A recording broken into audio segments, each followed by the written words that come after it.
this particular painting doesn't look quite as early as 1750. I think we've got something a little bit up.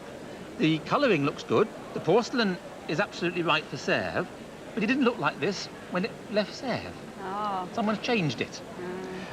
Looking very closely at this panel of figures, lovely figures in this Watteau style, we've got a little ghost. I can just see a little hint of green in the background of the panel. Okay. That's part of a little leaf spray of the original decoration, which was flowers. Oh. This had little flower sprigs all over it. Well, And when it was left Sèvres in 1750s, flowers on a white ground were simple everyday decoration. But in 1830, when George IV was collecting the Sèvres for the royal family, he was paying a fortune for pieces with figure subjects on a turquoise ground, bleu celeste ground. Goodness. And there wasn't enough real Sèvres to go around. So instead, what they did, they bought the tea sets with just simple flowers and changed them. Oh, When you look I closely see. often at the decoration, there are signs. Underneath this painting there, I can see a hint there was something else originally. Often you can see a little scratch right across the middle of the turquoise. I don't know if you can just Yes, see I there. see that, There's a little yes. line. I see. That was a scratch in the glaze on the original cup and saucer. And when they put the new turquoise over it, it's gone into that scratch Good and gracious. replaced the new decoration. And at the same time, it burned. This black speckling is a sign that it was burnt in the kiln and went wrong. But that Fascinating. affects the value. Yes. Now, a real one you're looking at more than £5,000 for. Yeah. But even as a wrong one, even as a copy, it's beautiful. The quality of this, when it was made as a fake, was superb. And nowadays, even as a fake, it's probably worth £600 or £700. Goodness. Oh, thank you. It's So- lovely. Well, I love it. She is Amy Sawyer. And she was an artist of some considerable repute, wasn't Yes, she? yes. Not just a painter, but an No. artist in all forms. Yeah. In all forms. You mean Yes. she carved? I know she She carved. carved, she Yeah. did embroidery, Yes. and she was an eccentric as well, but she has paintings too. An eccentric. In what way was she Great eccentric, would you She say? didn't believe in gas or electricity. She cooked in a hay box, And she lived in Ditchling, and did she lived in Ditchling in the Blue House. Well, of course, I suspect you may know more about the resident artists of Ditchling than I, but I mean, I've always known it as a great centre for artists. Not necessarily talking about the commune that Eric Gill started there. It was a place that artists went to live because they enjoyed yes. each other's company. It wasn't so much a colony or a commune as a place that artists enjoyed living. That's right. So there yes. was her, and there were many, many others, weren't there? Yes, yes. Yeah. Louis Jeanette, who did the portrait. Oh, it's clearly signed by him down here, Yes. isn't it? Yes. This, I think, is a very penetrating portrait, don't you? I mean, I do very feel slightly like fixed by the gimlet eyes boring through me Yes, just they standing do. beside Wherever it. you're standing, Yeah. they're there. Well, I think it's a wonderful portrait, really telling. I'm not quite sure what it is about it, but it's frank and it's powerful, and it seems to get to the heart of the woman's character. Yes. It's got a few problems, you know, in the sense that it's perhaps rather thinly painted around here, and something seems to have happened to the paint surface. Damp, I'm afraid. indeed, is it? Yes. It's probably restorable. Yes. But at any rate, at the moment, it's looking just a little bit ropey just around the edges here. You want that done. But as a very good portrait by an artist who is quite well known, this Louis Jeanette, then I would have said that it's probably worth about £1,200 to £1,500. goodness What is me. that? This has been in my husband's family for about 100 years, and his great-grandparents were great travellers around the world. He thinks that this was picked up on the continent, and we've been told it may be Flemish. Right, right. But I think it's actually French. What do you use it for? Well, we haven't used it to put anything in it. It's just really an ornamental piece. If it was meant for bread, we're curious to know why it's got a key, for instance. Right, they're called panetières, Yes. so a bread cupboard. The key looks like an early key. It's certainly an early escutcheon here, this lovely asymmetric, typical to Louis XV shape. Not convinced about the lock. The hinge The- seems quite crude. The hinge is glorious, though, isn't it? Yes. I think the lock is a later lock, so Right. it may not have had a key originally. Yes. But this is a typical original long charnier or hinge of this glorious shape, absolutely typical. All Yes. over central France, you see that. And what about the carving? Because that's rather interesting. You've got this, firstly, this serpentine outline, which would have Yes. become popular in France around 1770 or something like that. That fits in nicely with this type of carving, which is transitional. You've got a rococo feeling to the foliage and to the shape. but a neoclassical urn here, or vase. So it's exactly this transitional period when the Louis XV was starting the discovery of Pompeii in 1754. Everything was going away from this mad foliate idea of Rococo into neoclassical. And it's a nicely made, expensively made piece of furniture in walnut. It's walnut. And that's much more typically of France. Had it been Flemish, which is not quite right for this shape anyway, it would be more likely to be in either beech or more likely, in fact, oak.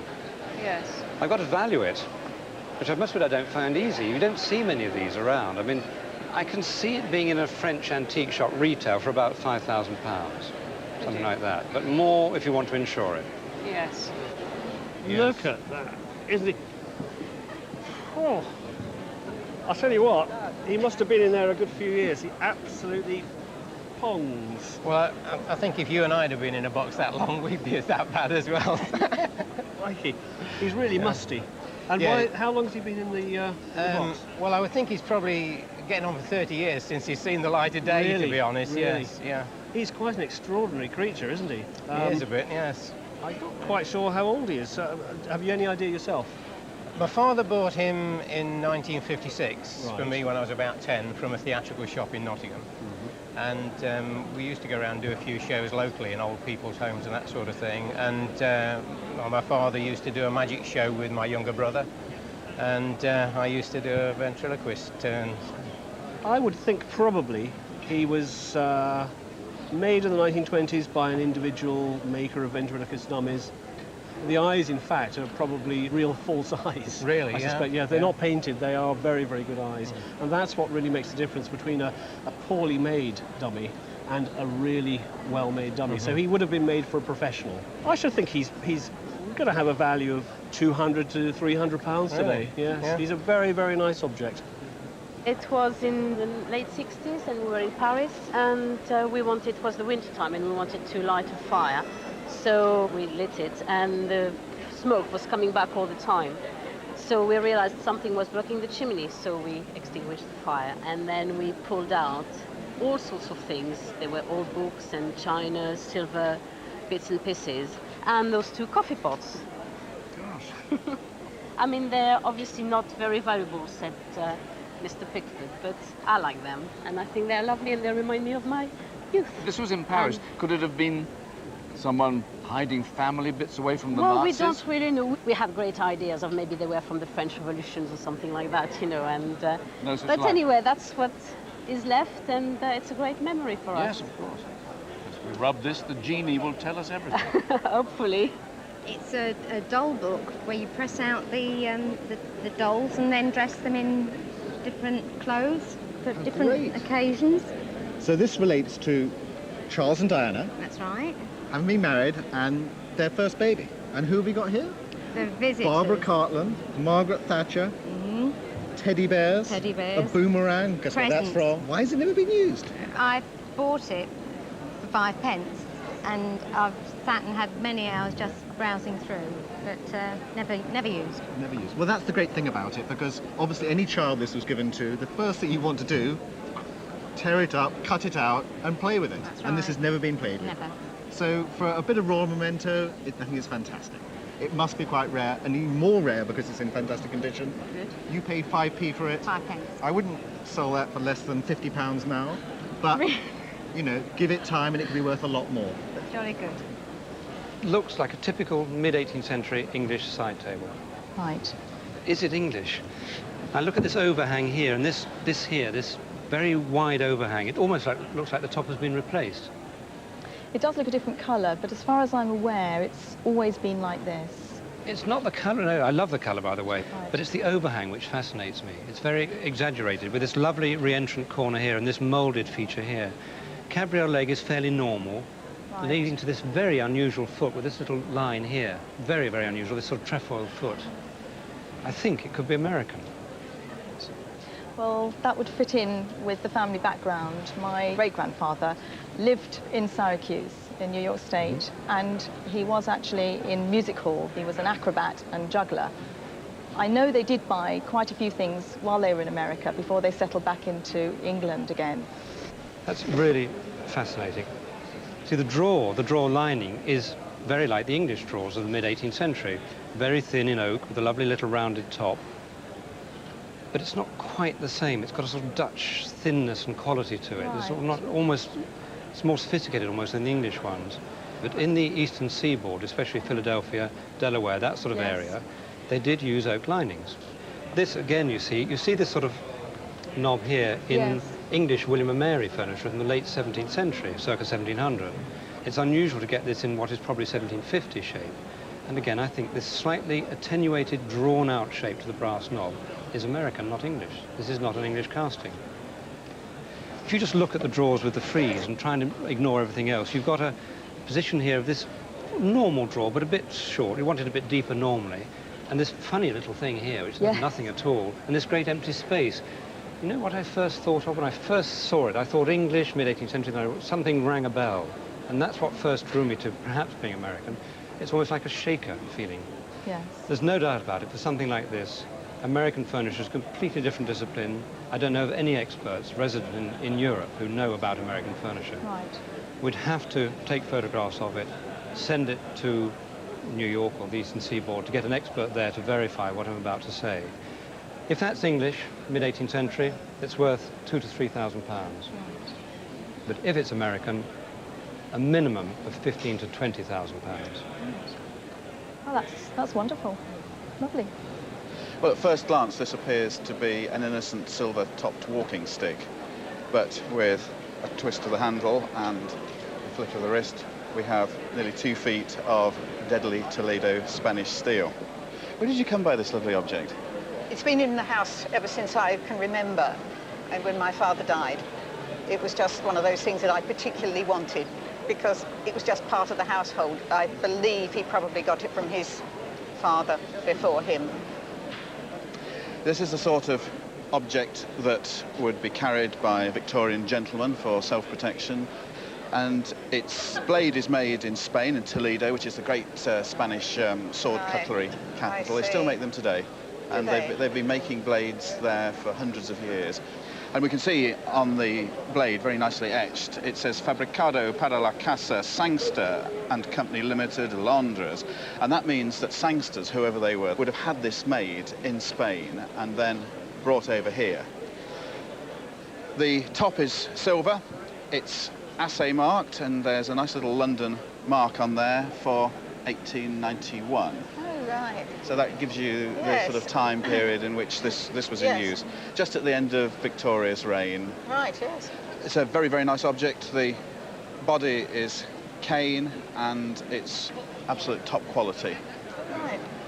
And there's also a certain amount of interest in it from the point of view of its legality at the moment. Had that sort of come into your mind when you brought it? I hesitated even before bringing it because of the legality. I really didn't know how I stood on that one. Right. Although sword sticks are prohibited weapons, there is an exemption for those which are over 100 years old. Right. So you're home and dry at 1891. Right, I see, yes. But it still remains an offensive weapon for the purposes of wandering around in public with it. Yes, and I'm sure. You would have to show that you had reasonable excuse for doing it. But I can't believe that any sensible court would say that bringing a beautiful thing like this to the Roadshow wasn't a reasonable excuse. Have you thought about what it might be worth? I've no idea. Not a But faintest. a thing of this quality, which has the cachet of being over 100 years old and consequently not prohibited, that bangs the value up. And I think somewhere between £500 to £750. Right, thank you very much. Thank you, it's a lovely thing. It's been with us for the last 70 years. I remember it hanging on the wall as a child, and I believe I'm told that I used to wave to it as I passed it in the hall. Every day? Every day, yes. And what I love about this soulful portrait, it comes straight out of Lancia, who is without doubt the sort of champion of the almost human-like portrait of a dog. It's a sort of 19th century Disneyfication. Yes, yes. Where the animal becomes totally anthropomorphic, I suppose. What makes life really interesting about this object, which is certainly by a pupil of Lancia, I would say, is the signature which we see on the bottom here. And for the life of me, I cannot read it. I've never been able to. It's impossible, isn't it? I mean, a lot of artists could draw, but could not write their name. And it looks like George Irwin or possibly Fred Irwin or something like that, but I can find no record of the artist. But whatever it is, it's a picture that you just have to love. And its doleful sort of look at you is just so wonderful. But I think its value, because it's always commercial, is around £1,000, £1,200, that sort of thing. Good Lord. And it's amazing. It is indeed. I know, but how wonderful. You can salute it every day now. Thank you. I wasn't even sure whether to bring it in. Well, I'm really glad you did. So am I. It's come down through the family from my great-great-uncle, who had a paper mill in Crookham. That's really about all I know about it. Also, he's actually on the list of subscribers. He is here. indeed. Yes. Charles Venables. The mill, Crookham, near Maidenhead. That's right. And he'd have probably paid quite a lot of money to subscribe to a book like this. Yes. But it's absolutely fabulous. A monograph of the Alcidinidae, or family of kingfishers, by R.B. Sharp. And it's published by the author between 1868 and 1871. Now, books of this quality, with these wonderful, wonderful plates in, are incredibly expensive to produce. And by the late 19th century, these sort of books had virtually become extinct almost, because they were such high quality. Yes. None of this colouring here could have been done by an amateur. It had to be done by a professional. And they are absolutely beautiful, quite incredible. Look at this one. This one's just absolutely glorious. But what has happened with this book, and what I suspect with the handling over the years, is, I mean, the reason I've actually put it on a block here is so that I don't have to open it up completely, which will put an added strain on the gutta percha binding. Yes. This gutta percha binding was an early form of glue that came from Malaya, and they thought the idea was that they could actually bind books quicker by using this glue. Yes. And they would thrust the books in, all the single pages, just thrust it in, and inevitably it rotted, and they always fall apart. So this book, although it looks in poor condition, is in fact not in such poor condition. It can easily be put back together again. Yes, it will cost you a bit, but whatever. The binding is holding. Yes, it does need refurbishing, but a good bookbinder should be able to do that for you. It's worth in the region of £5,000. Was a christening bowl. Oh, lovely. Well, what went in it? Punch? Well, no. Apparently it held rum butter. Rum butter, which was handed around at the christening. It contained rum, obviously. Yes. Butter for the fats of life, rum for the spirit of life, sugar for the sweetness, and spices for the spice of life. And everybody presumably had some. And then once the bowl was empty and presumably cleaned, it was handed round and people put in money for the child. What a wonderful idea. And we've got the initials, haven't we? So it's a family piece, but it's rather more than that, isn't it? We've got Nelson's Glory, August the 2nd, 1798, which is the Battle of the Nile, of course, a great defeat of the French there, all on a bowl. Has it any associations? It doesn't look Staffordshire to me. Well, it belonged to a North Country family. Ah, that makes sense. Newcastle. Fell was a great family of potters in Newcastle. And these glorious colours, they're all underglaze, and that took a lot of doing. They're high-fired colours, but this is one of the finest examples that I've seen. It's so bright and beautiful. It won't have a mark on, I'm sure. Let's just have a look. Look at the outside. It's mere earthenware, it's pearlware, but 1798, that would have been about the date. It can't be before. It may be just after, something like that. But a bowl like that, I would have thought, is certainly worth £4,000 to £5,000. It's the finest bowl that I've ever seen in earthenware. I'm a porcelain man, but that really turns me on. Picturebacks. When did you collect these? From about 20 years ago, and I stopped, I think, about 10 years ago, because, frankly, I just never saw anything as good as this. Well, I have to go along with that, actually. I mean, it's very rarely that one sees such good examples. In this case, what have we got? We've got the heron. We're looking at a date there around the 1750 mark. So was that? And herons are rare. It is thought, actually, to be one of the Jacobite spoons. Never knew that. Because, of course, to declare that you were a Jacobite in England in the mid-18th century was a hazardous thing. So they had all sorts of secret Jacobite societies, and they had various symbols by which they were known. But the teapot, I mean, I can't remember when I last saw a teapot. That is one of the great rarities. A little bit later in date, we've gone on to the Old English after 1760. When did I last see a Masonic? I mean, that is just so rare. Just seeing one of those I would be quite excited about. So, I mean, today, those, I would be thinking, certainly well in excess of £1,000 for the set. The herons, at least £600 to £800. The teapots, those have got to be £200 or £300 each. Rather sad I haven't got 6 then, isn't it? Now, how come you've ended up with a little Puritan spoon in the middle of a collection? Well, I just bought it because I thought it was old, it was incredibly dirty, and I thought, well, I have seen that shape before somewhere, but I just couldn't remember where. Right. And I've been trying to find out who made it, but the library hasn't been... Oh, right, yes, we've got a maker's mark AG. Now, that actually is one that we haven't tracked down to actual location yet. We're about 1650 with this spoon. This particular form, it's the transition between the early English and the more modern spoon. Lovely condition. What did you pay for it? It was next to nothing, 30, 40 pounds probably. Yeah, I would say that spoon today you're looking in excess of £700, £800. It's been such a pleasure looking at them. And if you're keen to know more about silver and hallmarks in particular, you could log on to the BBC website for Ian Pickford's complete guide to silver hallmarks. I've always fancied using one of these to shave with. I think it would be marvellous in a way, wouldn't it? I don't think my husband would fancy it, though. You've got no family tradition of using them? No, they've only ever been on a wall. Right, hanging up from the holes in the top, presumably? Yes, they have. They go back an awful long way to the end of the 17th century. In fact, we're looking about over 300 years old. Oh, lovely. These were made in about 1690, 1700. Yeah. And curiously, they were made as far away as Japan.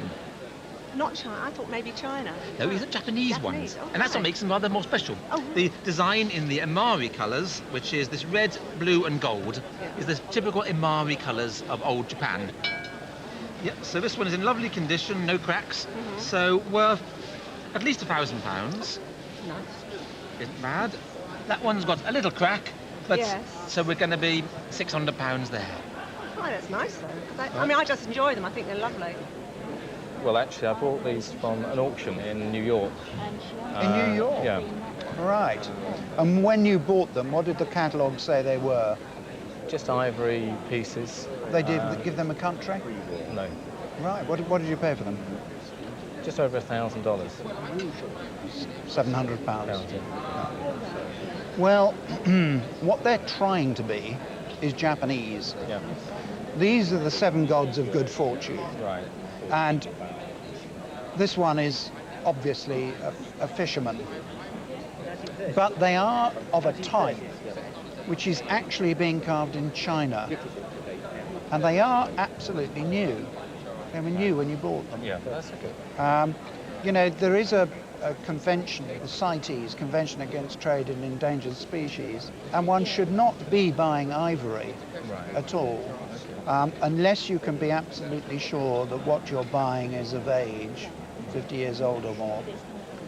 Now, when you brought them from New York, did you declare them? Yes.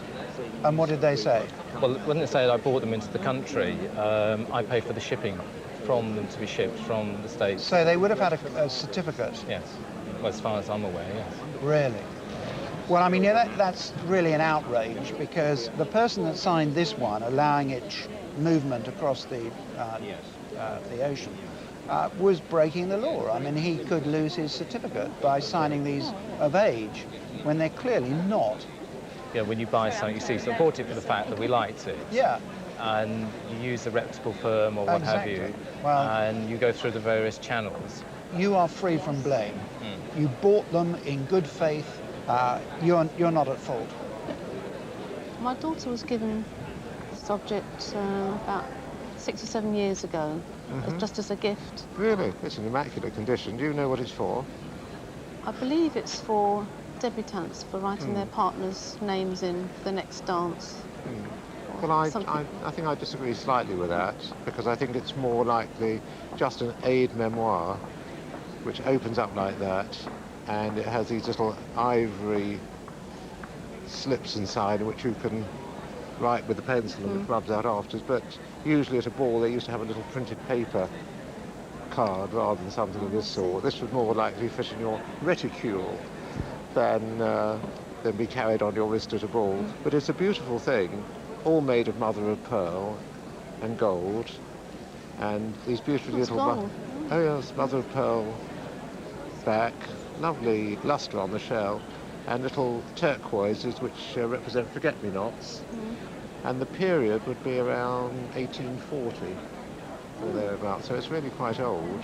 And it has survived in the most amazing condition. There's not a chip or a mark or a scratch on it, which is, I think, really quite extraordinary. Probably should be insured for around £1,000.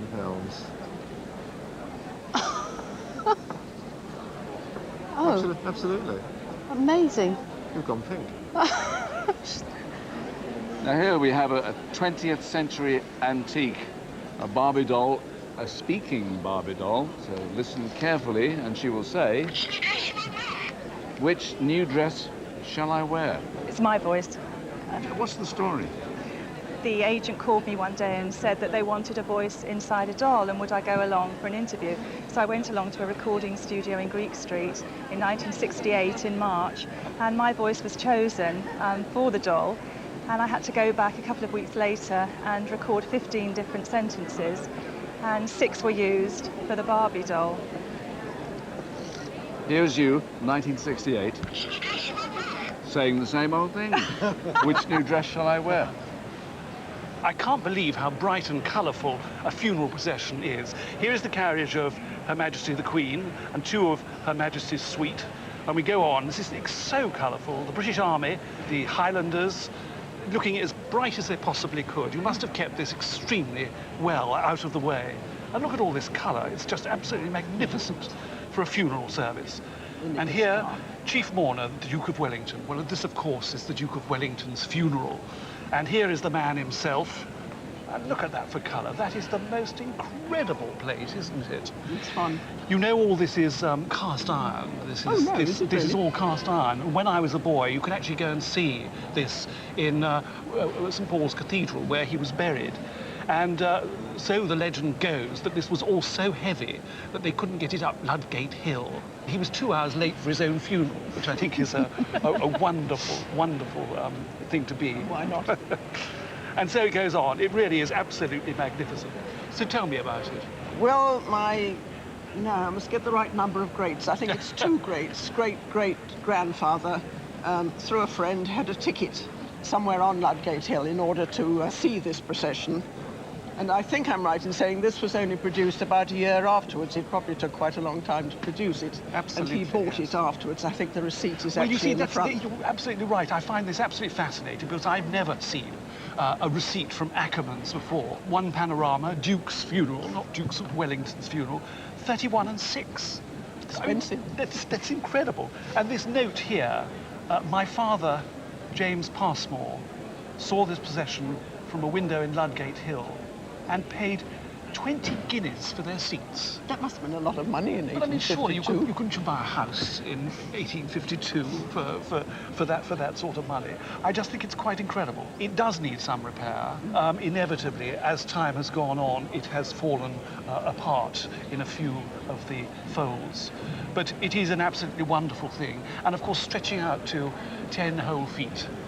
Well, I suspect that even in the condition it's in now, it's probably about £1,500 to £2,000. But it is magnificent. Thank you so much. Thank you. This picture is by A. Mollica, who painted it in Naples, in 1888. So how did this Italian picture get into your house?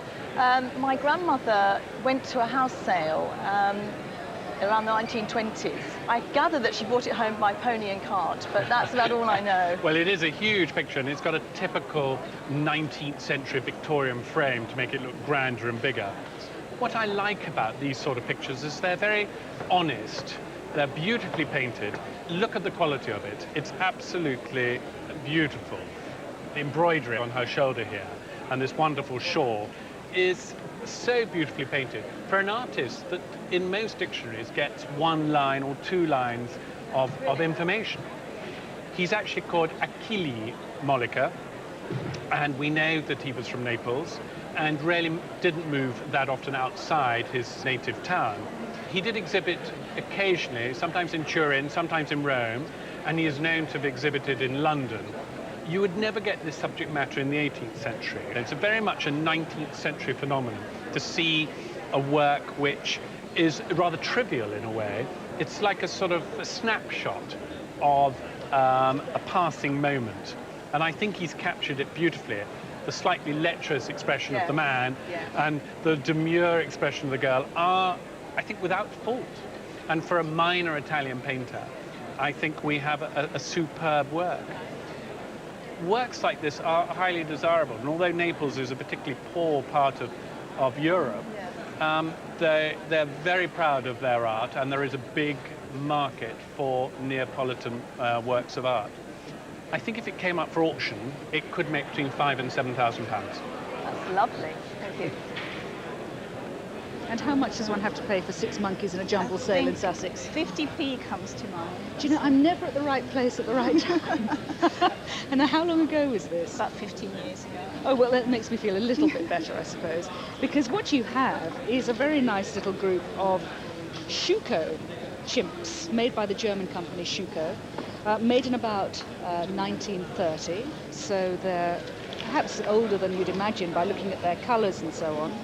And they've got these very sweet pressed tin faces, which gives them all the expression and so on. And I think they're absolutely charming. As you can see from this little selection, they came in different sizes, that being one of the largest, and this little tiny one being the smallest little chimp that they made.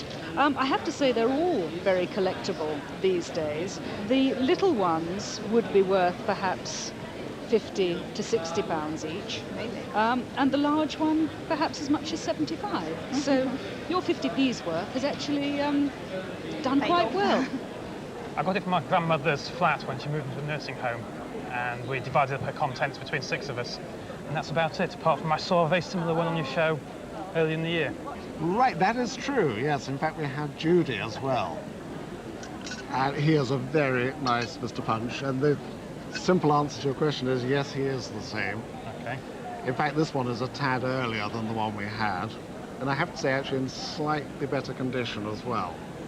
It's by Hennell, it's from the 1850s, it's everything you want in a Mr. Punch. So the one we had before, Punch and Judy together, I put 15,000 on. Right. And Mr. Punch is the more valuable of the two.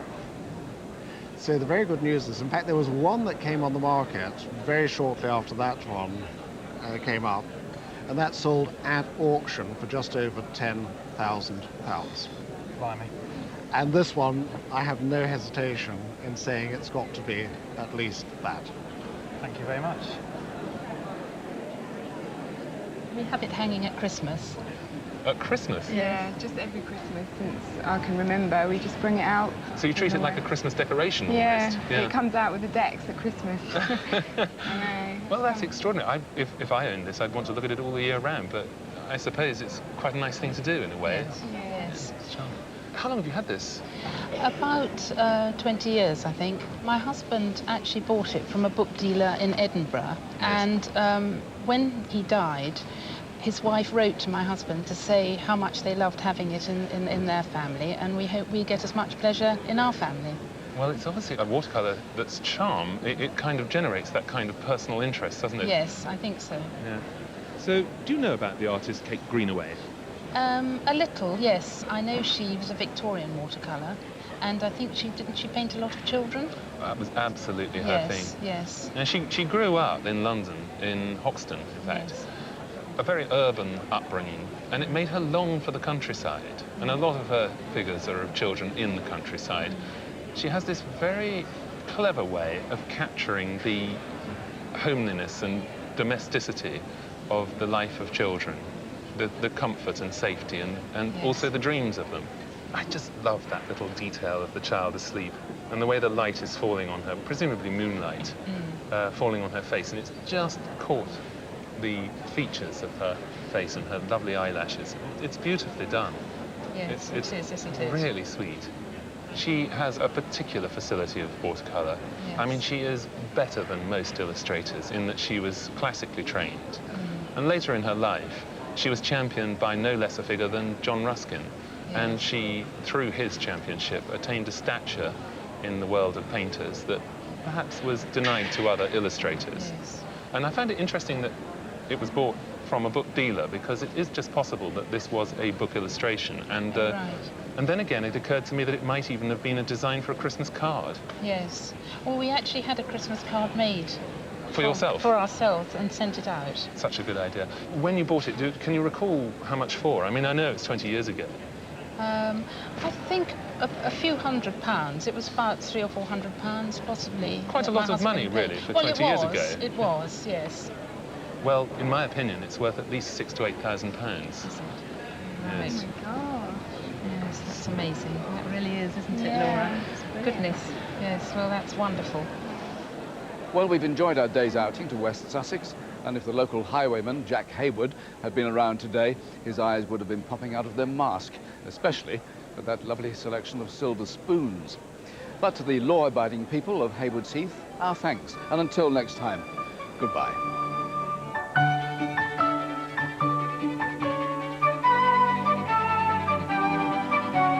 A surprise birthday party, Down to Earth, continues here on BBC One in 25 minutes after a BBC News special next.